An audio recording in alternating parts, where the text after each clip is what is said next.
Hello, and welcome back to Casa Café Chats. My name is Amy Garcia de la Vega, and I, along with Casa Central therapists Stephanie Scher and Alexandra Garcia, will be your host today as we continue observing Domestic Violence Awareness Month. Before we begin, to triggering, we ask that everyone attend to their physical, emotional, and mental well-being as they listen to this podcast. Remember, you can always pause and step away as needed. We would also like to remind all listeners that the use of the pronoun he when referring to individuals that harm is simply a way to avoid confusion. Not all individuals that harm are male, and not all survivors of domestic violence are females. Now, as you may remember, last week we talked about staying safe at home, specifically staying safe at home as a domestic violence survivor in the times of COVID-19. And as we found out, COVID-19 has had a severe impact on everyone.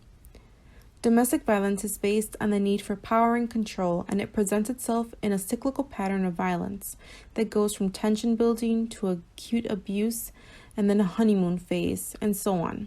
Within this cycle, survivors may experience abuse in a variety of forms, including financial, emotional, physical, and sexual abuse. In these scenarios, survivors stay for a multitude of reasons. There is a valid fear of retaliation by the individuals harming them. There are feelings of love or attachment towards the individual harming them. There is financial dependence, cultural or religious expectations, shame, children, and many other things keeping survivors in place. Once the pandemic hit, additional factors were added into this mix. Now survivors fear living in a shelter, visiting a food pantry, reaching out to a domestic violence agency, or leaving the home for fear of being infected with COVID-19. Many survivors lost their jobs or experienced loss of income. Many agencies and shelters experienced detrimental disruptions to their services. And all of this occurred at a time when the stress of the pandemic also made individuals that harm increasingly dangerous. The fear and social distancing the pandemic created were perfect opportunities to create blame and to scare and isolate and manipulate survivors of domestic violence. And within these scenarios, children also in the mix, witnessing abuse and with detrimental impacts to their current and future well-being. The conversation was eye-opening and clearly a call to action.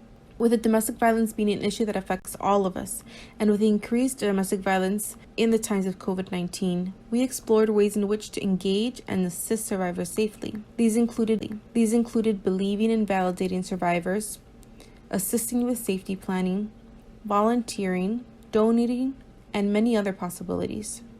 Today, we're going to go more in depth into what advocates and agencies are doing to support survivors of domestic violence in our episode Domestic Violence Awareness Month, Conversations with the Community.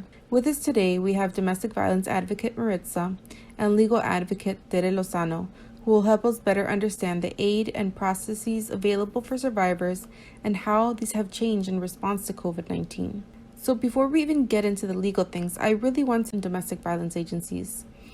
Last podcast, we focused greatly on what survivors were experiencing, but I'm curious now as to what is the perspective of the advocates and agencies directly involved in serving survivors of domestic violence. Alex, why don't you start us off? Hello everyone, this is Alex again from VPI, guest who's also familiar with the complexity of domestic violence and how COVID-19 has brought us new challenges. So welcome Maritza to the podcast. We are very lucky that you're taking some time off to chat with us and tell us a little bit about your work and how services are looking like right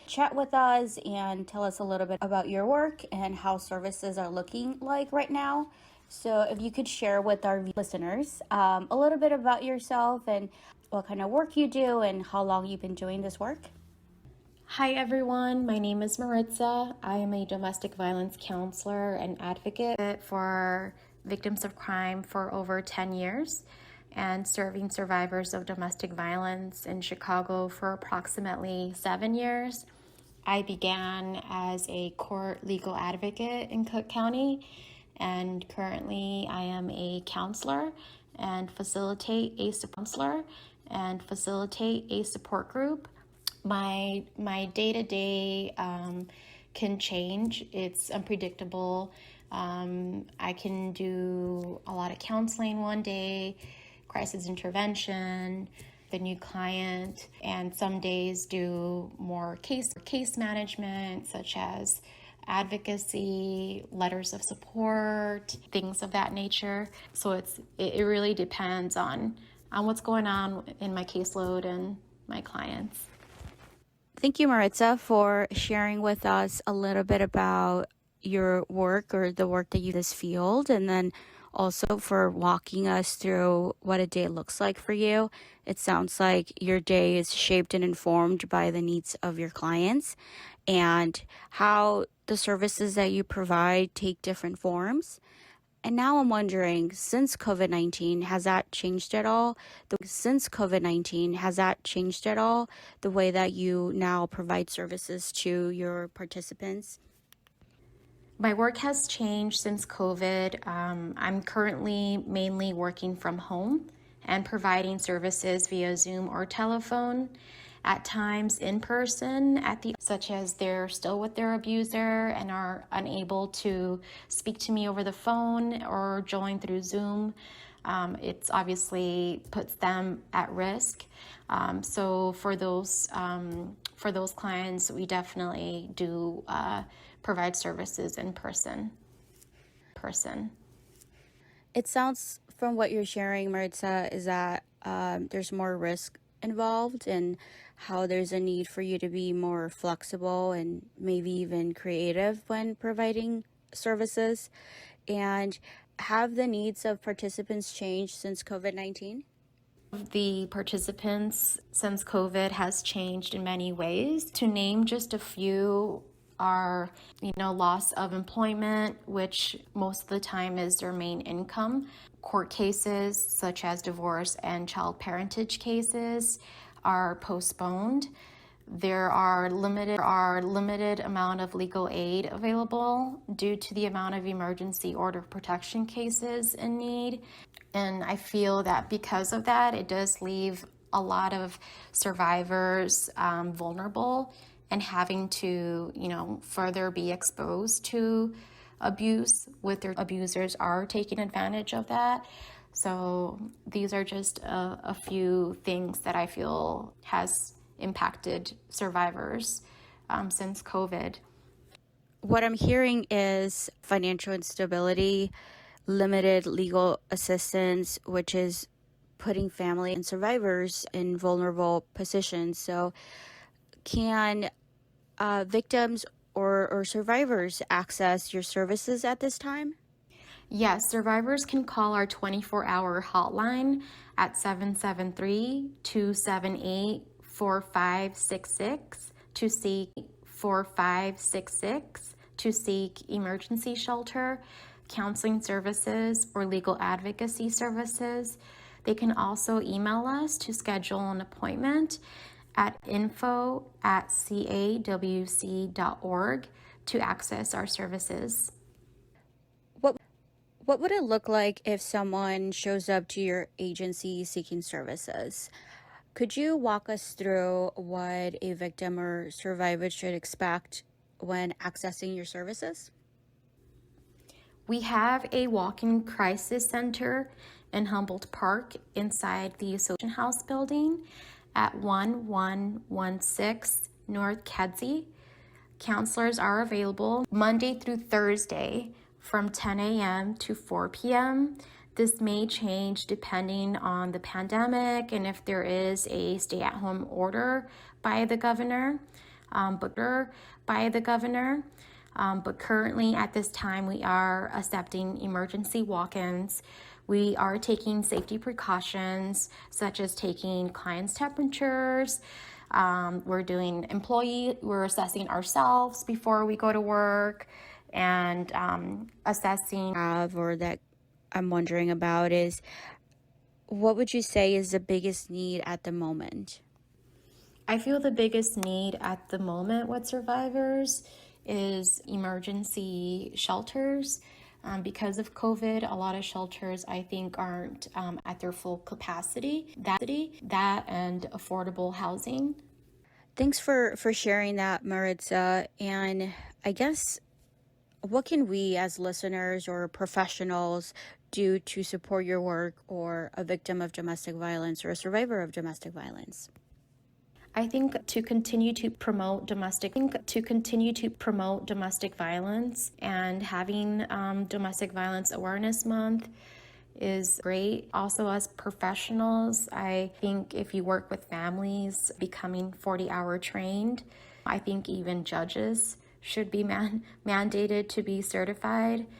I issue in our communities, and I think that going through a training can hopefully empower us to properly address it, and not only that, but process it within our own selves, and understanding what domestic violence is, and unlearning what we may have been exposed to in our own homes, with our peers, or on TV, of what entails a healthy relationship or unhealthy relationship. So I think that's really important, to take that time for ourselves and as professionals, so we can properly help someone in that situation. Thank you for highlighting, Maritza, how important it is for all of us to stay informed about the dynamics of domestic violence, because it really does influence the way that we address domestic violence. So thank you for very helpful for me, and I'm sure it's helpful for others. What would you want our listeners to take away today? CAWC provides a self-empowerment approach to our services with survivors. We provide them with the information and tools and resources, emotional support, and connections to help them in their decisions. We trust survivors, right? They're the experts in surviving their abuser, and we're here to provide them a safe place and supporting them through that, whether it be, from a day-to-day basis, or creating a safety plan to leave their abuser, provide a non-judgmental environment where they feel safe in telling their stories and making their own decisions. And I also just wanted to... Thank you, Maritza. As we're coming towards the end of our chat, I have another question, or this is, I guess, my last question for you. And that is, how do we continue to hold hope? I think right now we are faced with a lot of challenges that we are not familiar with. And as we're navigating that, how can we continue to hold hope? As cheesy as it may sound, what gives me hope during this time are my clients, survivors. They inspire me every day. I always think to myself that if there was ever a zombie apocalypse, that I would want to team up with the support group that I facilitate. They are beautiful and resilient beings, and have survived so much. And, witnessing and being a part of that journey and process is always very inspiring. Thank you so much for having me, for listening, and for bringing awareness of domestic violence. Thank you so much. Thank you, Maritza, for sharing that, because it's not cheesy at all. Quite the contrary. It's very inspiring to hear that. I definitely share that sentiment, that a lot of my motivation, participants and the people that I work with, because like you said, they are very inspiring. And I can't thank you enough for setting some time to talk to us and give us a little more insight into the work that you do and how services are looking like right now. So thank you. And now we are going to transition to Stephanie, who will touch on the legal aspect of domestic violence services. Thank you, Alex. Today I'm here speaking with Terry Lozano, who is the legal advocate at Sarah's Inn. Sarah's Inn was one of the agencies we had listed in part 1 of the podcast series as a resource to utilize for legal advocacy services. Terry has experience as an advocate for domestic violence survivors, ensuring that their rights are being protected under the law. Terry, thank you so much for chatting with me today. Thank you for having me. Happy to be here. Great. I know with your expertise as a legal advocate, I wanted to provide the audience with more information on what access to legal resources looks like right now in light of COVID-19. But before we sort of take a deeper dive into those specifics of how things have changed, I was hoping you could provide the audience with a general overview of what is an order of protection and why are they so important to seek when in a domestic violent relationship? Yes, so an order of protection for those who are in fear for their safety or they have been in some kind of situation where they have been physically harmed, harassed, and they feel the need to be protected by the court. They are very important so that they could start setting paperwork trail, and also if the person that's abusing them was to come back and try to do something else to this person. They are two types of orders of protections, civil and criminal. I will start talking a little bit about the civil. The civil order of protection could be they can still have some type of relationship, communication, if they choose to, with the person that's abusing them. This person can also come to their home or even still live together under the same room if they so wish so. The no contact means exactly that, no contact by any means. It's up to the petitioner who wants what type of order they want. And that is explained in the order of protection and explained to the judge as to why they're choosing that type of order. The criminal order of protection, there has to be a police report filed. If there is a police report file, they get screened by the state's attorney, who in turn then screens them and decides if they qualify to get criminal order protection. Along that comes criminal charges. That's the difference between the civil and the criminal order of protection. There's no charges, but in nature, both orders of protection are civil. That's really helpful. Thank you for differentiating between both of them. I have a question. How does the Illinois Domestic Violence Act relate to order of protections, if at all? Well, that gives them that's what allows them to file for order of protection and to get those remedies under the IDVA, any remedies that they're seeking. That makes sense. Okay, so it sort of gives an individual the right to obtain and apply for an order of protection. Yes, and to get those remedies granted. So if we're thinking about how to get an order of protection, are there specific qualifications when applying for one? Yes. So for anybody to qualify for an order of protection, they need to be, by this, I mean, they have to be either married, they have to be related in some kind of way, shape, or form, or they could live in the same household. It could be a cousin, it could be an aunt, it could be somebody that you're sharing an apartment with. As long as there's sharing a kitchen and a bathroom, that's considered a roommate. Would children fall under that category as well? Yes, children, also caretakers. If for seniors, if there's a caretaker at home that's taking care of them, also qualifies for an order of protection. Got it.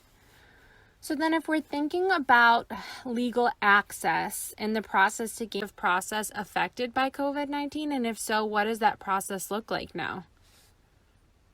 Yes, definitely. The big change because of COVID is that people are able to file remotely for an order of protection, and they are also seen in court remotely. Well, that depends on which courthouse. Some of the suburban courthouses are asking for petitioners and respondents to appear in person, but still do it through Zoom. I'll be talking specifically about 555 West Harrison. That it can be done remotely. There are advocates that it can be done remotely. There are advocates like myself from agencies that can help do the petition of order of protection, file the paperwork, and provide support on how to connect to court through Zoom.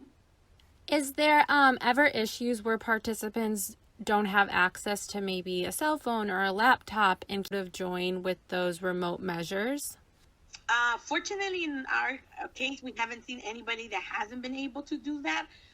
We have encountered people that are, have no internet access or are tech savvy. So there is the option of calling in through court because some people do not have smartphones. Right. Just thinking about that access. But it sounds like you guys sort of work with participants to make sure there's not a barrier to that. Yeah, we try to provide our support, be there through the computer, guide them on how to connect to the phone, give them the Zoom code IDs. Yes. Well, thank you. Would you be able to provide the audience with a little bit more information on what other services are offered at Sarrazin? Yes, so we provide counseling. We have support groups, and our support groups and any counseling is being done virtually right now to keep the safety of everybody. We also provide legal advocacy out in the western suburbs, specifically Maywood Courthouse. We have the prevention department that goes out to schools in the western suburbs and provides assistance there by providing a curriculum that is taught to 7th and 8th graders to talk about healthy relationships. And that's another services that we provide. We do outreach in the community and obviously wherever else are needed. And we talk about domestic violence and the effects on children and whatnot. That's awesome. I haven't heard of a lot of agencies sort of going out into the community and doing that for folks. I really like to hear that. Yes, we do. This was something that started a couple years ago, and the prevention department goes out into the schools, some in Chicago too, wherever we're needed, and we go to the western suburbs also. And they do go in there, and it's part of a class that they take actually. And I believe we have them for like 8 weeks, where our team goes in there, and it's a class that's being taught and to the teenagers. Yes. What an awesome resource to the community. Thanks for sharing that. Okay, so lastly, could you tell the audience where Sarrazin is located and what would be the best way to contact the agency right now? Yes, so we are currently located at 1547 Circle Avenue in Forest Park, Illinois, and we also have a 24-hour crisis line that they could call at any time, and that number is 708-386-4225. Awesome. Thank you. Well, it was a pleasure having you here today, Terry and Andy. Thank you so much for having us. I would also like to express my thanks, Maritza and Tere. I know you're both very busy making sure that survivors of domestic violence are receiving the support they need during this pandemic. And yet you carved out the time to be here and continue raising awareness and advocating for survivors, even through our podcast. The passion and dedication I hear in your answers is wonderful, and I can't thank you enough for all that you do and for sharing so much important information with us today. Thank you. And before we end, I would also like to share some additional resources. There is the National Domestic Violence Crisis Hotline. You can call, text, or chat with an advocate. You can call 800-799-7233 or visit their website, thehotline.org. For legal advocacy, please contact 325-9467. And remember, agencies like Casa Central, Sarrazin, Wings, and many others are up and running and engaging with survivors of domestic violence. I would also like to share these resources in Spanish for our viewers. Si usted ha sufrido violencia doméstica o quiere más información sobre cómo ayudar a alguien, puede comunicarse a la línea de crisis nacional de la violencia doméstica. Puede llamar o mandar mensaje al 1-800-799-7233 o visite su sitio web The Hotline. Si necesita ayuda acerca de asuntos legales sobre la violencia doméstica, por favor comuníquese al 312-325-9467. Y recuerde que agencias como Casa Central, Sarah's Inn y Wings siguen abiertas. Si usted nos está escuchando hoy y se identifica como una víctima o una superviviente de violencia doméstica, por favor recuerde que no está sola. Please, if you are listening today and are a survivor or a victim of domestic violence, remember you are not alone. With that, we conclude Domestic Violence Awareness Month, Conversations with the Community. I would like to thank everyone listening for tuning in, and I would like to thank you, Stephanie and Alex, for hosting with me today. Until next time. Thank you for tuning in on another episode of Casa Café Chats. To watch this episode or any of our previous Casa Café on Microsoft streams, or tune in every other Wednesday, all resources listed on this episode will be linked below. Thank you for tuning in. Stay healthy and stay safe, guys. Hello, and welcome